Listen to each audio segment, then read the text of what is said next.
स्पोडिफेरा।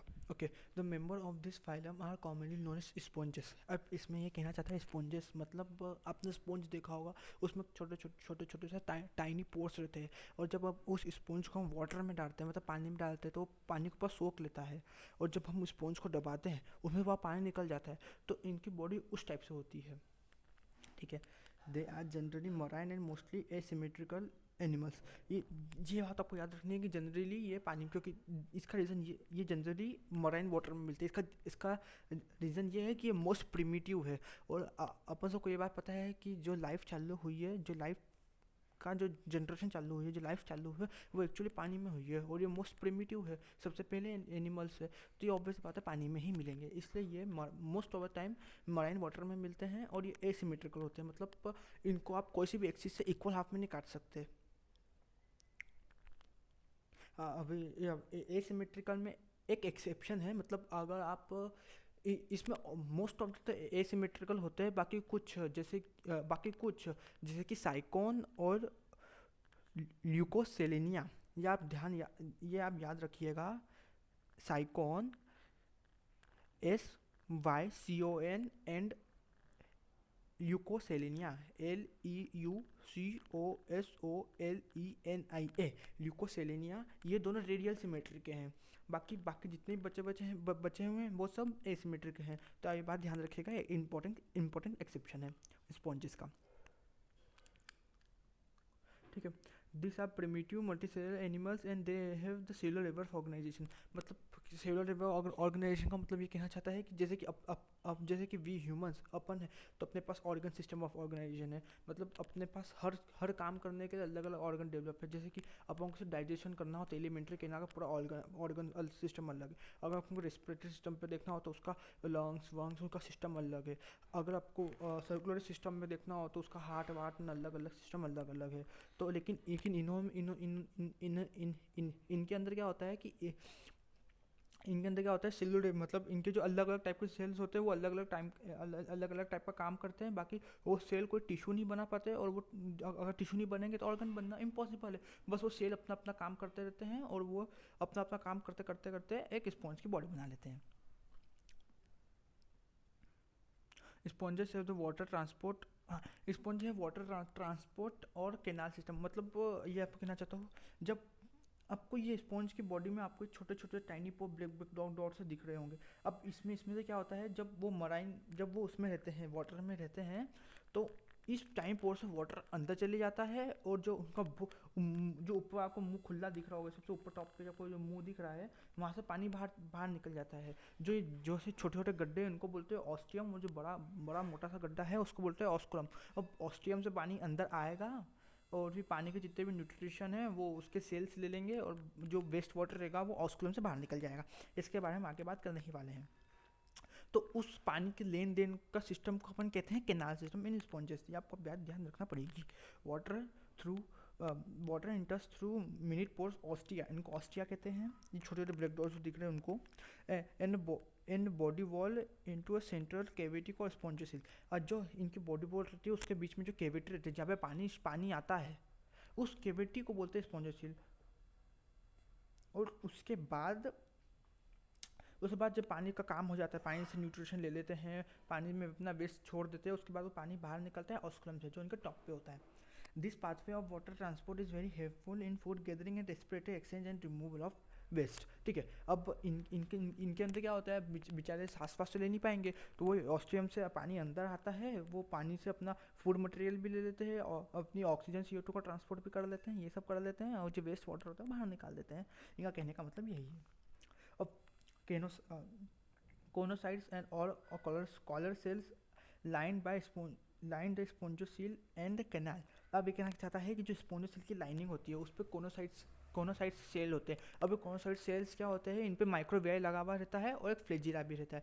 तो आपको ये डाउट तो आया होगा कि पानी ऑस्टियम से स्पोंजोसील के अंदर तो आता है, लेकिन वो बाहर कैसे जाता है, तो बाहर जाता है फ्लैजिला के मूवमेंट से।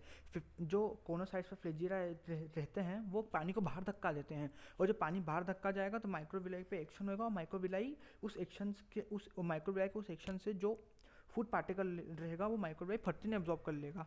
ये कहना चाहता है। और इनको कॉलर सेल भी इसलिए कहा जाता है क्योंकि जो माइक्रोबियल के प्रोजेक्शन है वो कॉलर टाइप के लगते हैं, इसलिए इनको कॉलर सेल भी कहा जाता है। डायरेक्शन इज इंट्रासेलुलर, जैसे कि अब अपने इसमें देखा जाए तो अपने इसमें एक्स्ट्रा सेलुलर डायरेक्शन है। अपने इसमें सेल का डायरेक्शन का होता है, अपने में तो अलग से पूरा एलिमेंट्री केनाल है, उसके अंदर इंजाइम्स आते हैं और फिर डायरेक्शन होता है, लेकिन इनके अंदर सेल के अंदर ही डायरेक्शन होता है, इसलिए इनको कहा गया है intracellular direction. Body is supported by exoskeleton made of spicules और स्पॉन्जिल फाइबर्स। हाँ, अब आपको लग रहा होगा ये लूले लांगड़े हैं तो बेचारे गिरते क्यों नहीं? ये गिरते इसलिए नहीं है क्योंकि इनकी बॉडी के अंदर स्पिक्यूल्स मतलब चावल के दाने जैसे स्ट्रक्चर होते हैं जो बने हुए होते हैं कैल्शियम कार्बोनेट CaCO3, ये आपको केमिकल नेचर याद रखना पड़ेगा। तो स्पिक्यूल्स के बने हुए होते हैं जिसकी वजह से वो खड़ा रहता है। अब स्पॉन्जिल फाइबर्स क्या है? स्पॉन्जिल फाइबर्स मैं आपको कहना चाहता हूँ ये वो है जैसे कि आपने वो देखा होगा कोई सी मूर्ति बनाते हैं तो मूर्ति बनाने से पहले उसके पहले तार से पूरा तारों आते हैं ना, तारों लोहे के तारों, उसे पूरा स्ट्रक्चर बनाते हैं और उसके ऊपर फिर मिट्टी विट्टी लगा के पूरा पुट्टी उट्टी करके उसको मूर्ति बनाते हैं। तो उसका जो बेसिक स्ट्रक्चर है वो है स्पॉन्जिल फाइबर्स। तो ये दोनों मिलकर उसका एंडोस्केलेटन बनाते हैं। एंडोस्केलेटन कौन बनाता है? Spicules and spongin fibres. Sexes are not separate, ये हेमेरोफाइट्स मतलब ये इनके पास दोनों सेक्सेस होते हैं, मतलब ये मेल भी होते हैं फीमेल भी होते हैं। That is eggs and sperm produce by the same individual, मतलब वो खुद एग्स बनाता है, लेकिन एग्स भी बनाता है और स्पर्म बनाता है, लेकिन इनमें ऐसा होता है कि इनके खुद के एग्स एक दूसरे से फर्टिलाइजर नहीं करते। अगर एक का स्पर्म बनेगा तो वो दूसरे स्पॉन्ज के फीमेल गेमेट साथ फ्यूज होगा और दूसरे वाले का स्पर्म अपने वाले स्पॉन्ज के फीमेल गेमेट से फ्यूज होगा, मतलब क्रॉस फर्टिलाइजेशन करते हैं। ये अपने अपने में नहीं खेलते अलग अलग है, लेकिन दोनों पास वो सेक्स ऑर्गन दोनों वो ये लेकिन ये दोनों गेमेट्स प्रोड्यूस कर सकते हैं, लेकिन वो खेलते अपने नहीं खेलते, वो अलग अलग खेलते हैं। Hope understand. Sponge produce asexually by the fragmentation asexually by the formation of gametes. हाँ, अब पुराने ज़माने के लोग पुराना आदमी है तो फ्रेगमेंटेशन से मतलब उसको काटोगे, फ्रेगमेंटेशन मतलब काटोगे तो वो काटने के बाद अपने आप को ग्रो कर सकता है। सेक्सुअली करना जरूरी इसलिए है क्योंकि फिर वेरिएशन नहीं आ पाएगा, इवोल्यूशन नहीं आ पाएगा, इसलिए उसने सेक्सुअल प्रोडक्शन करना जरूरी है। और उसका सेक्सुअल रिप्रोडक्शन कैसा होता है? क्रॉस फर्टिलाइजेशन होता है, मतलब एक का फीमेल गेमेट दूसरे की फीमेल, एक का मेल गेमेट और दूसरे की female. Fertilisation is internal and development ना, फर्टिलाइजेशन इंटरनल होता है। अब फर्टिलाइजेशन इंटरनल का कहने का मतलब ये है कि जैसे कि वी ह्यूमन अब अपने ह्यूमंस में भी इंटरनल फर्टिलाइजेशन होता है। Internal fertilisation in the sense कि अपने इसमें जब स्पर्म ओवम से मिलता है तो वो कहाँ मिलता है? फिलोपियन ट्यूब में, मतलब फीमेल बॉडी के अंदर, मतलब वो फर्टिलाइजेशन इंटरनल बॉडी के अंदर हुआ। और इन केस में भी ऐसा ही होता है, जब मेल गेमेट स्पॉन्ज पास मेल गेमेट जब फीमेल गेमेट पास आता है तो वो स्पॉन्ज के अंदर ही फर्टिलाइज होता है और वहाँ से बड़ बनता है, फिर वहाँ आगे माथा बच्ची हुआ करती है।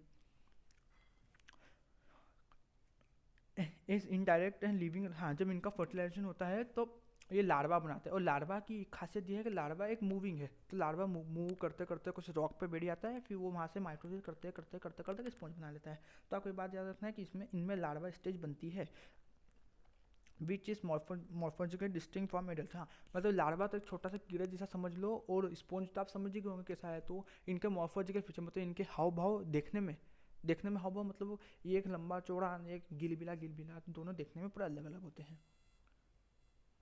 ठीक है, एग्जाम्पल्स आर साइकोन, स्पोंजेलिया और यूस्पोंजिया। अब यूस्पोंजिया के आपको ये बात ध्यान रखनी है, जो बड़े बड़े महाराजा रोगन होते थे उस जमाने में वो कूचा तो होता ही था, तो कैसे अपने शरीर को घिसे, तो ये यू स्पॉन्ज बाथ स्पॉन्ज अपने आप शरीर को घिसते थे। और स्पॉन्जेलिया जो होता है ये आपको बात याद रखना है कि ये फ्रेश वाटर में मिलता है।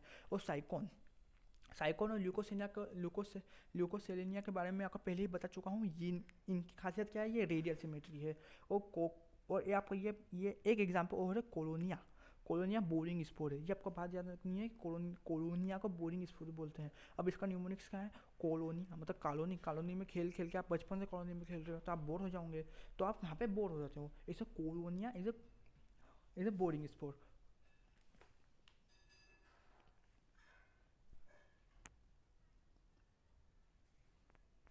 आपको ये बात भी ध्यान रखनी है कि जिनमें दोनों सेक्सेस हो, मतलब जिनमें दोनों सेक्सेस हो उसको